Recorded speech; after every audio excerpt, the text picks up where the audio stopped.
आप एक भी भाजपा के नेता का नाम वर्तमान में नहीं बता सकते हैं, उससे पहले भी जो भाजपा के राष्ट्रीय अध्यक्ष के परिवार का हो, उसका बेटा, बेटी, पत्नी, पति, तो ऐसा एक भी नाम नहीं ले सकते।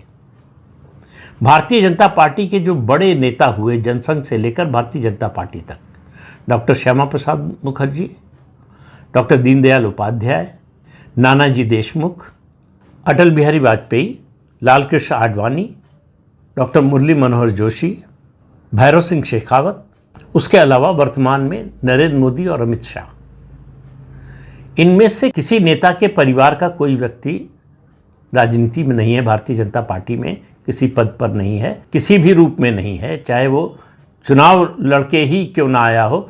एक अपवाद है सिर्फ राजनाथ सिंह, राष्ट्रीय अध्यक्ष भी रहे हैं, अभी केंद्र में मंत्री हैं। उनका बेटा विधानसभा का सदस्य है और उत्तर प्रदेश में पदाधिकारी भी रह चुका है। इसके अलावा आपको कोई भी नेता भाजपा का ऐसा नहीं मिलेगा। इस समय जो केंद्रीय मंत्रिमंडल के सदस्य हैं उनमें भी कोई ऐसा नहीं होगा जिसके परिवार का कोई सदस्य भारतीय जनता पार्टी में पदाधिकारी हो या जिसको विरासत में सत्ता मिली हो, संगठन में या सरकार में, कि उनके पिताजी जो है वो मुख्यमंत्री थे तो मुख्यमंत्री होने का दावा उन्हीं का है, पार्टी अध्यक्ष थे तो पार्टी अध्यक्ष होने का दावा उन्हीं का है। ऐसा कोई भी नाम नहीं मिलेगा। भाजपा के जो वर्तमान मुख्यमंत्री हैं उनमें से भी किसी का बेटा, बेटी, पत्नी या परिवार का दूसरा कोई सदस्य जो है आपको भारतीय जनता पार्टी में कोई पदाधिकारी किसी पद पर या सरकार में नहीं मिलेगा। तो जिस समय देश में वंशवाद की आंधी चल रही थी उस समय भी भारतीय जनता पार्टी और वामपंथी दल इस आंधी में खड़े रहे मजबूती से।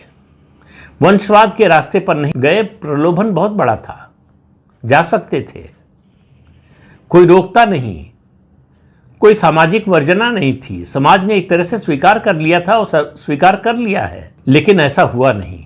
तो सवाल यह है कि भारतीय राजनीति में वंशवाद मिथक है या सच्चाई है। अगर आप कांग्रेस पार्टी और क्षेत्रीय दलों को देखेंगे तो आपको लगेगा सच्चाई है। अगर आप भारतीय जनता पार्टी और वामपंथी दलों को देखेंगे तो लगेगा मिथक है। तो सवाल यह है कि एक बात तो तय हो गई भारतीय जनता पार्टी के विस्तार से, उभार से और इतनी शक्तिशाली होने से कि भारतीय राजनीति में सफल होने के लिए वंशवाद की ज़रूरत नहीं है।